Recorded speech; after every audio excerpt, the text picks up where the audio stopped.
Blog Talk Radio. Hello, this is the Girlgeorge and the Dragons Radio Show coming to you from freezing Berkeley. It's cold here. Today we have a film director named Andrew Leavold. He's from Australia. He's calling us from Australia. Hi, Andrew. Hey, Girlgeorge. How you doing? Oh, fine. So you just got back to Australia? I did. It's now 86 degrees and rising here. I wish I was back in freezing Berkeley, to tell you the truth. Oh, it's summer there, huh? Yeah. Just tip the rules of the current rules of engagement upside down, and that's what you've got for an Australian Christmas. Crazy. Where are you at? Sydney? No, just north of Brisbane on a strip called the Sunshine Coast. It's the start of about 2,000 kilometres of beaches going right the way up into the tropics. So, I mean, I can't complain. But I do miss America, I can tell you that right now. You were born down there? Yeah, I was born in Perth, then dragged around the Middle East for about 9 years when I was a kid. And I think that was where I started getting my love of the strange, and that's when Betamax started coming out, I think. So my diet as a kid was of strictly badly dubbed kung fu films from Hong Kong. And was your father your father in the service?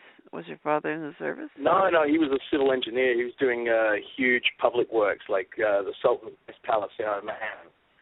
Wow. That kind of thing. Lord. And so, I mean, I was age 4 to 13, so I really didn't know what the hell was going on. Are you an only child? Clearly, I'm an only child. That's usually when you embark on, quite frivolous and selfish adventures, such as filmmaking. So how long have you been doing films? How long have you been making films? Well, I started up my video shop in 1995, and before that I was making, really B-grade films in high school, and then into the shop, I started doing a couple of underground things. But this documentary that I made on the little midget James Bond of the Philippines was the first time that I even attempted an above-ground film, one that would actually connect with a broader audience. And miraculously, it seemed to have worked.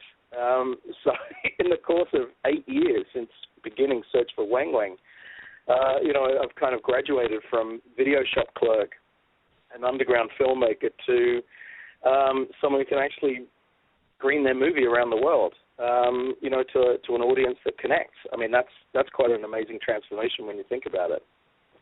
Is the actual Wingwing, is he in the movie, Wing-Wing. or is it? Do you have somebody else playing him? Oh no, it's a documentary about me looking for the truth behind this enigmatic figure of. Is there any footage of him 00. in there? What I'm saying, is there any footage of the real guy in there?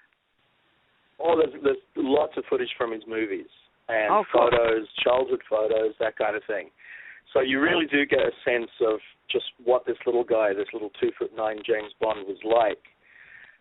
But over the course of the film, it starts off with me being obsessed with this film called For Your Height Only. It's like a 1981 spoof of Hollywood James Bond films, but starring this little 2'9" stand-in called Wingwing. And over the course of the documentary, we get closer and closer to finding out the real character and the real person behind that kind of absurd image of a karate-kicking James Bond. And when you get to the end of the film, I mean, you're so connected with his story since you've talked to his only surviving relatives. You've gone to the place where he was born, and it turns out the place where he passed away. Then you get to see the grave, and oh my God, you can't get closer than that, really. And so you become enmeshed in his story over the course of an hour and a half, which I think is a really interesting way of telling the story, rather than just doing it as a strictly chronological biopic. Instead, it becomes like a detective story. And as information is revealed to me, it's also revealed to the audience. So you toured the United States, as I met you in Berkeley with Rochelle. No. At the Missouri Lounge, you came over there and you sang and you danced with us. I thought you were great. I know. I had a lot of fun with you. You can't stop me. I mean, every town I went to, I mean, I was in about 12 different cities in the U.S. and Canada over the course of about 2.5 weeks. And every town I arrived in, I was like, where's the karaoke? Because when you think about it, that's a very Filipino thing. And when we're in the Philippines, our hosts, without fail, will take us to the nearest karaoke bar. We'll all sit around, drink beer and rum, and sing until about 5 o'clock in the morning. So, I like to keep the party going wherever I go. So where do you know Rachel from? Oh, Rachel, her band Flipper toured Australia about 5 years ago. And I was in a band at the time called, language warning, the Vagina Billies. It was, kind of crazy, we used to call it a psychedelic calypso band. But anyway, it was basically pornographic cabaret. And our bands played together. Half of Flipper thought we were genius. The other half thought we were a clown show. But Rachel and I bonded. Then I ended up coming to the States and hung out with Rachel more. She came back to Australia, and we hung out some more. And, we just stayed friends over the last 5 years. I love people from Australia. They're so, what do you call it, exuberant? They have so much energy and joy. Oh, the ones that I've come across. We are definitely less uptight than other countries. And that's why when I went overseas with the film, people were like, oh, my God, thank God the Australians are here. The party started. we can make, not fools out of ourselves, but we can definitely bring the good time without any kind of selfishness. And I think that's why people tend to... What places did you show the movie while you were here this time? In the States, well, great screening in San Francisco at the Roxy. A Filipino-American film festival called Fascine. For 21 years. And I think this is the first time that they've had a film that's not just about the Philippines, but also has, a kind of a broader scope to it. It's about an Australian going to the Philippines and finding a second home and finding worth in their B-grade cinema, which everyone in the Philippines has kind of written off. So and that's very close to the heart of the festival director, who doesn't agree in this highbrow, lowbrow divide that we have in culture. So he agrees that, there's some great stuff to be found in popular or B-grade cinema. And so we were like kindred spirits when we finally got together and screened the film. He said, this is exactly the kind of philosophy that I like to have here at my film festival. So we had a ball in San Francisco, not just an open mic night in Oakland, but... That was Berkeley. It's almost Oakland, but it's Berkeley, the Missouri Lounge. Well, that makes me even happier. I've got to go Dada at Berkeley. So where else did you show your movie? Oh, we screened it in a little film bar in Phoenix. And in Detroit, in an old high school. It's been converted into a cinema. I mean, you actually had to walk past the school lockers to get to the bathroom. It's quite bizarre. And we screened it in Brooklyn, in Yonkers. We did 2 screenings in Canada, in Toronto and Ottawa, and they were absolutely fantastic. I'd never been to Canada before, and I think Australians and Canadians, being British colonial former powers, we kind of understand each other. And first screened it in San Diego. That was the very first port of call. Ended up in a Mexican masked wrestling restaurant, wearing a Santo mask and tucking into huevos rancheros, while Mexican masked wrestling films were playing on the television. I couldn't have got happier than that moment. And the final screening I think was in Hollywood at Silent Movie Theater, my favorite cinema in the world. It used to be a Silent Movie Palace about 70 or 80 years ago. Now it just has couches down the front, Pabst Blue Ribbon for free out the back. And, we had a nice little crowd sitting there watching Filipino midget spy movies.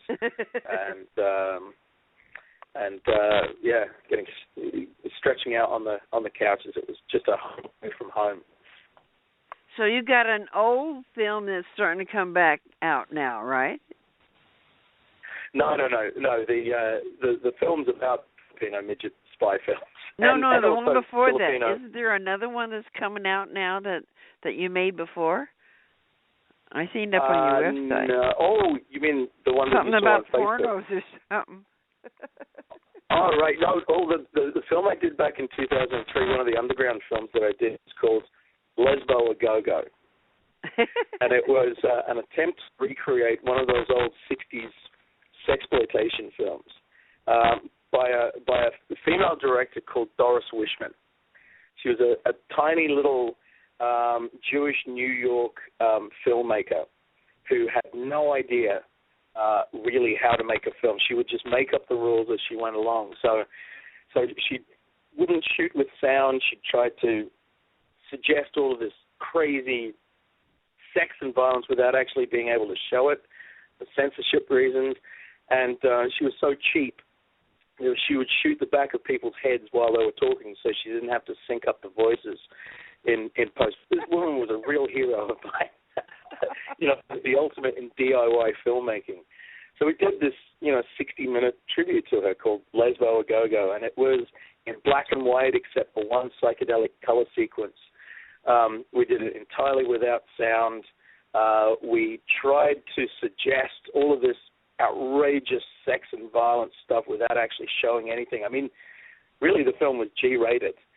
You couldn't see anything in it, but it was all suggested. And I remember two girls walking out of a screening in Adelaide that we did. They were vibrating with disgust. And I said, "What offended you about that film?" They said, "Everything." So I thought, my God, if you can be offended by a G-rated film, then I think I've achieved something, quite special here. I think this is definitely mission accomplished.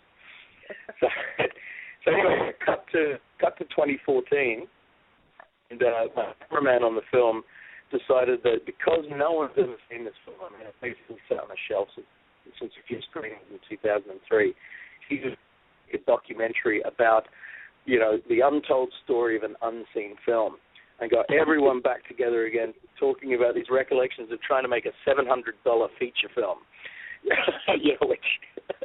which is, sitting there languishing on the shelf right now. And that's what's screening next month, I think in about 2 weeks' time, called cool. Gone, Lesbo, Gone, the untold story of an unseen film. Sounds good to me. Are these things shown on YouTube or on one of the crazy things happening in Can you buy Australia. them or see them on one of the on the web? Can you buy any of these videos or see them up there, or rent them? Or?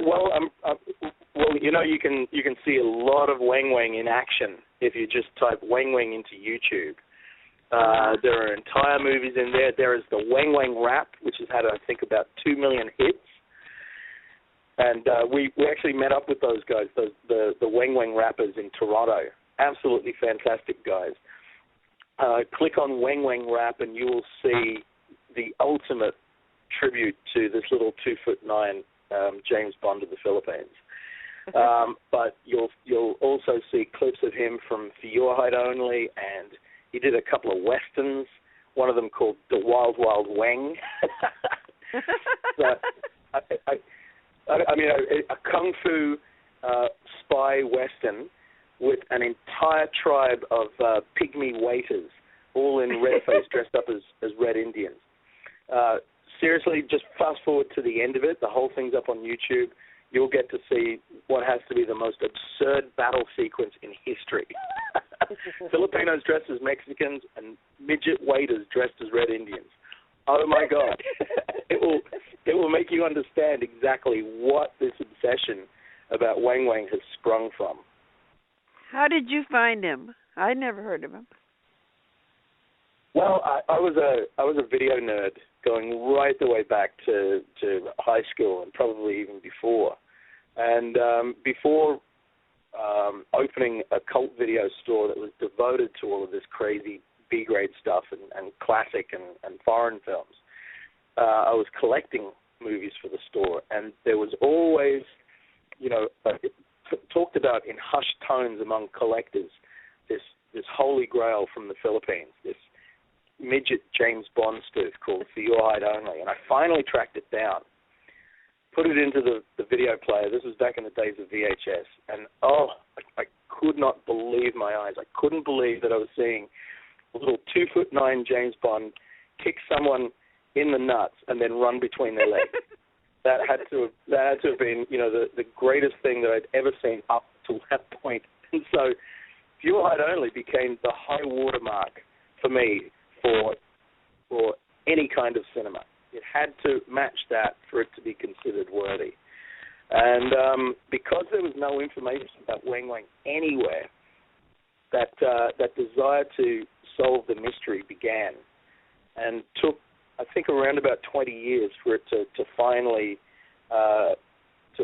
decode itself. I had to then start going to the Philippines to actually ask people, almost at random, do you remember Wingwing? What was his name? No one even knew his name. And it was only, I think, 2007 when I finally ran into his brother, his only surviving brother, that he was able to say, this is his name, this is his date of birth, and this is the day that he passed away. And up until that moment, I didn't even know if he was dead or not. So what years was he doing these movies? What year was he doing these movies? I think his first film was in 1975, and the last one was 83. So he had a good 8-year period, more or less in the limelight. It turns out that he wasn't paid very well, and he ended up, going back to his, slum neighborhood in Manila, almost forgotten and dying alone and poor and ill. This is the great tragedy of Wingwing's story, and this is one that we really go into in the documentary because, it's not all karate-kicking James Bonds. There is a very, very deeply affecting and story of a very fragile human being, at the core of our film. What was his real name? What was his real name? Ernesto de la Cruz, which is kind of like, de la Cruz is like the Smith of the Philippines. Juan is like John Smith. So he was very ordinary. He came from a very ordinary family. His brother was a jeepney driver. His father was an electrician. The father passed away very, very early, leaving their mom to be a laundry woman. And she would wash clothes every day, 16 hours a day, just to try and keep the family in food. And eventually she decided that little Ernesto, who couldn't go to school because he was so shy and introverted and a little simple-minded, she ended up asking his producers to more or less take care of him, since she was unable to provide for his even just a subsistence level.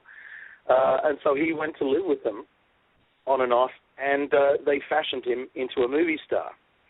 And over the course of 8 years, they would take him to the Marcoses in the palace, and he would hang out with them and entertain them. We actually talked to Imelda Marcos about Wingwing, and she confirmed, yes, he used to come to the palace and basically dance for them. He also became a real-life secret agent through his producer's connections to the palace. And in his home neighborhood, people actually believed that he had healing powers. He was considered a living saint. So all of these stories came out of just this crazy idea to try and find out the real name of, one of my favorite action stars. Highly normal sized. And when Wingwing's mother was pregnant with him, he was the fifth of 5 brothers. No one even knew that she was pregnant until about 8 months into the pregnancy. She started to slightly show because he was so small. Yeah. And when she gave birth to him, they thought he must be premature, but no, he was a what they call a primordial dwarf, the absolute rarest of all little people. Not a dwarf and not a midget, but a primordial dwarf who is completely in proportion, just shrunk down to miniature size. Yeah, I've met some of those before, and they look like it's a miniature. They're beautiful. Exactly, and as a result, you usually have very small hearts, and due to poor circulation or hypertension or strokes, they usually don't live past 30. Living, So Wingwing was basically doomed from childbirth to have a very short life. How old was he when he died? How old was he? Oh, he was just short of his 35th birthday, about 2 weeks. Oh. 2 weeks before his 35th birthday, he passed away. So really, that's a miracle in itself. Yeah. And also, when you look at it, it's a miracle that anyone is able to stand above the other 79 million people in the Philippines and be seen, let alone someone who's 2'9". So I think that Wingwing's story really is extraordinary on so many different levels.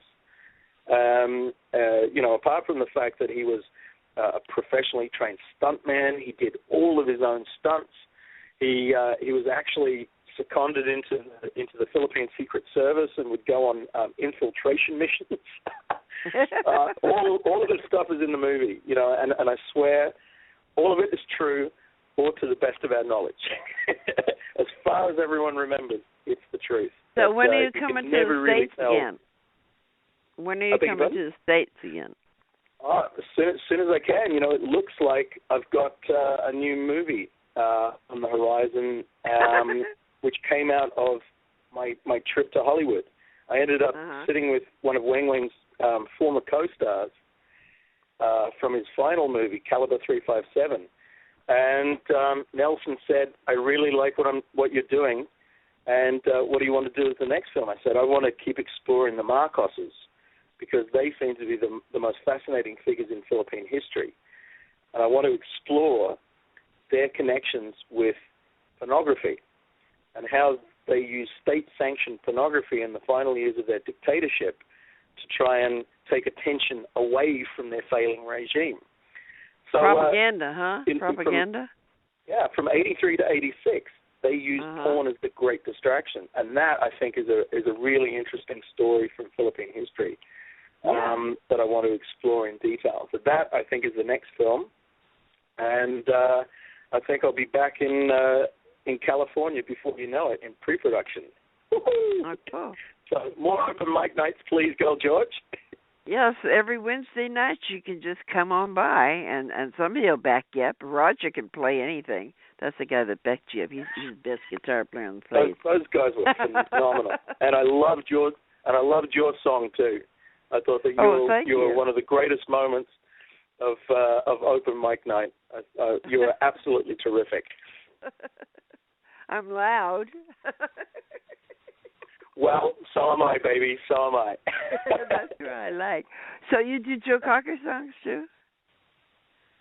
Oh, of course. Oh, and I was Joe doing I did a Joe Cocker song in Ottawa. I did Which one? with a Which little song? help from my friends. Great song. The night he passed away. It was kind of spooky, Lord. actually. I think I think I was channeling Joe as he was I leaving seen this mortal Joe coil. when he was at the Fillmore. I'd never heard of him, and he was playing with the Grease Band, and he was playing with PG&E and the Birds. And I went there, and somebody gave some acid, and everybody some acid. We were sitting in front of the stage, and here comes this guy, and it looks like somebody plugged him into a socket. All this energy is coming out of his hands, and he's screaming, and I'm going, oh my God, what the fuck is that? And what's he doing to us? And then, what are they doing to him? And by the time we were through, he was God. I mean, he was God. The whole place knew it. The whole place, they didn't applaud at the end. They just kind of started pounding their feet, like a heartbeat. And he came back and he says, what do you want me to do, take you back into the same slime I took you out of? And I go, oh, my God. So I see God on acid. Brilliant. Joe Cocker. Boy, he was amazing. R.I.P. And then I seen him the next time he came in town was Mad Dogs and Englishmen. I ran into him out in the hall, in the stairwell behind the stage before he went on. And I said, last time you were here, you were God.